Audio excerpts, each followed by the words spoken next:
Yo, what's up riders? Welcome back dito sa ating channel dito sa DoRide Ball Review. So matagal-tagal tayo hindi nakapag-review ng mga bola, pero ngayon umpisahan natin ulit at araw-arawin natin ang mga pag-review ng bola. So syempre mag-uumpisa tayo dito muna sa unang dalawang maliit. At sa mga susunod ay mag-review tayo ulit ng mga fake versus original. Ang dami na naman nagbebenta ng mga faking mga bola. Molten GG7X 2025 na, bumibili ka pa rin? Lols, idol, wala nang original nun. Wala nang original nun, puro fake OEM na lang yan. Pero bagay yun, sa susunod na video natin ipag-uusapan yan. Kaya huwag nyo kalimutan mag-like, mag-subscribe at mag-follow. So ngayon, ito naman na i-review natin ang mga size 3 na bola. Isang Nike, ano bang basa dito? Ano bang basa dito? Nike or Nike? Nike. Ha? Nike. Nike or Nike? Nike. O dito na kasi tayo, DoRide yan, para di kayo mahirapan. DoRide Batang Pinoy, DoRide Batang Cute. So parehas itong size 3. Comparison lang kung gaano kalaki itong si DoRide at kung gaano kabigat at ano ang pinagkaiba nila sa itong bola na to. Let's check it. Let's go, umpisahan natin. So unahin muna natin itong si Nike at si Nike. Nabili ko ito sa mismong store ni Nike at ang halaga nito ay $799, made in Vietnam. So ayan, kung nagtataka kayo made in Vietnam, pero may mga fake naman kasi na piniprint lang diyan, nilalagay made in Vietnam, pero hindi naman talaga made in Vietnam, kung saan lang nanggagaling. Minsan galing China, na karamihan nung gagaling yung mga fake, pero may mga original din naman na nanggagaling na galing China. May mga ginagawang mga original na bola doon sa China. May mga molten na bola din na BG38 na galing China. May makikita nyo, lubog yung barcode, pero original yon. Usually yun yung makikita nyo ngayon sa mga Olympic Village, sa Toby's. Makikita nyo doon yung mga ganung bola. So mapapansin nyo dito, itong walang nakasulat na walang nakasulat na brand name, only check lang talaga nakasulat. Tapos yung sa bladder line nya, yung itim, pulidong-pulido yung pagkagawa. Napakaganda. Kung titingnan niyo rin, wala mga lagpas na rubber dito sa bola. May mga bola kasi na maliliit or may mga rubber na bola, may mapapansin kayo para may mga retaso na nakalabas. At least ito, pulidong-pulido yung pagkagawa na ito. So sukatin natin ang size nito, size 3. Ito yung pang junior. So kung may mga may mga anak kayo na infant, o kaya pwede rin to pang adult, pero kung may mga anak kayo infant, mag-birth month, so usually may mga nagse-celebrate ng first month birthday, first, second hanggang 12 na ginagawang may mga sports, mayroong prints, may mga ganong team.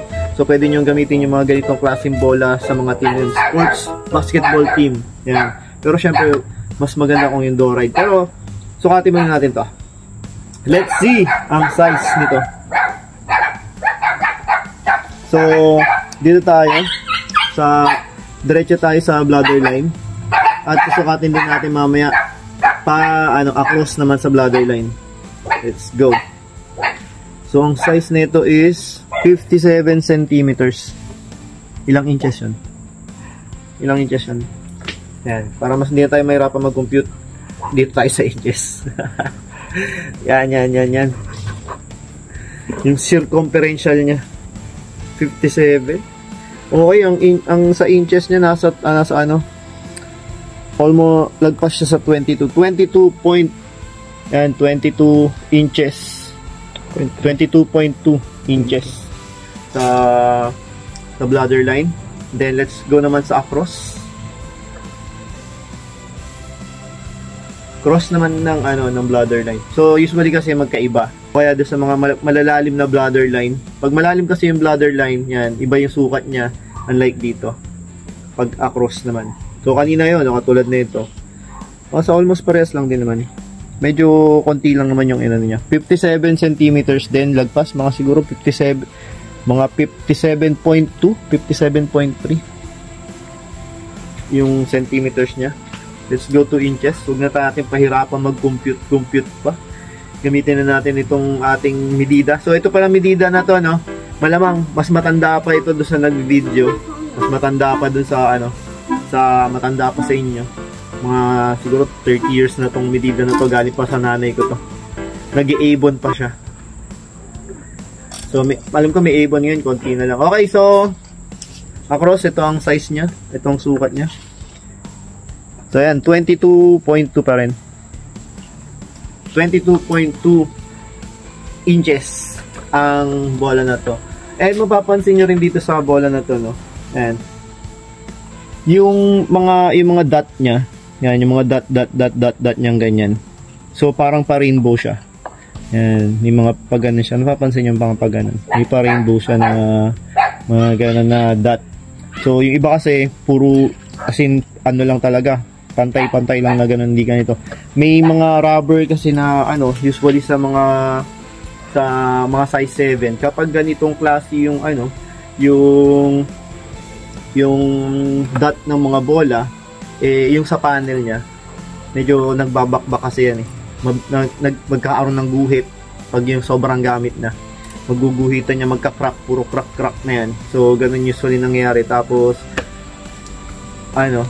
medyo nagbubukol-bukol sa mga rubber lang na ganun. Pero hindi ko pa sigurado dito sa ganitong klaseng bola, hindi ko pa kasi na-try. Pero yun, sa mga size 7 kasi napag-try na kami nun.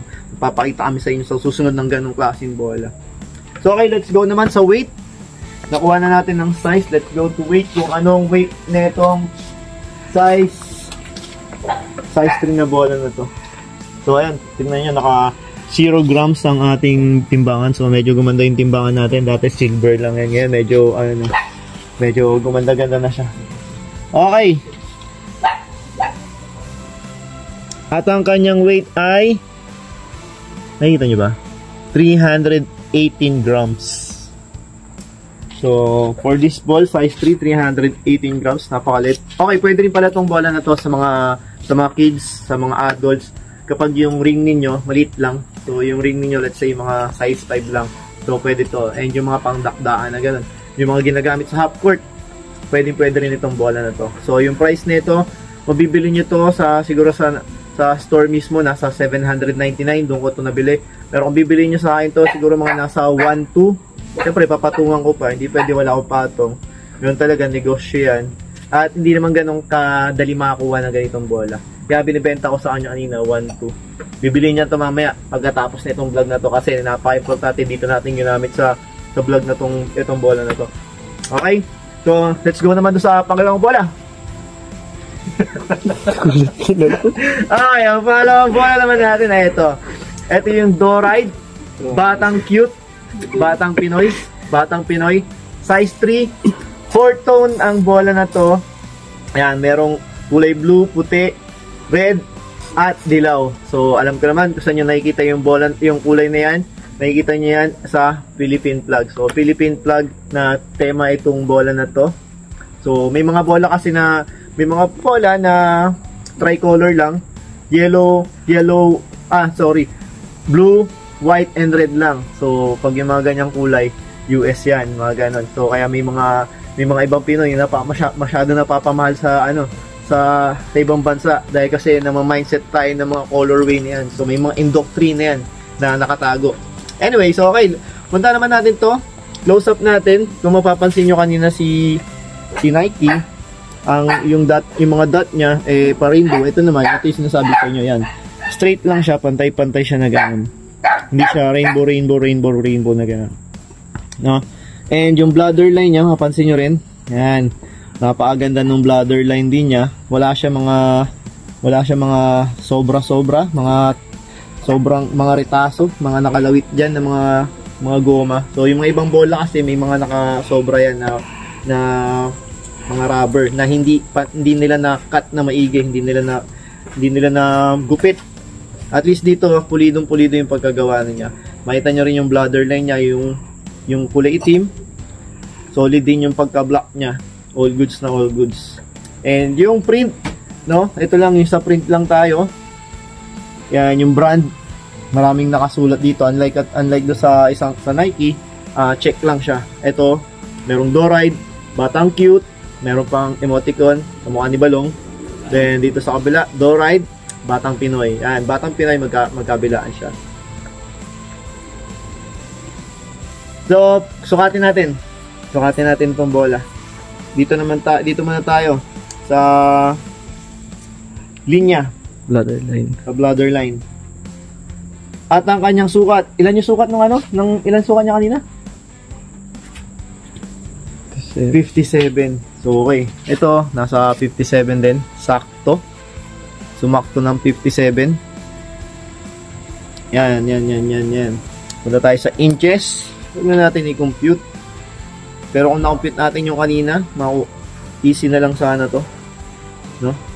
So okay, ito yung sukat niya. 22.2. So halos magkasing laki din sila nung Nike na bola, na size 3, na pang kids, pang bata talaga, 5 years old below. Pwede yan. Okay, sa cross naman tayo. So cross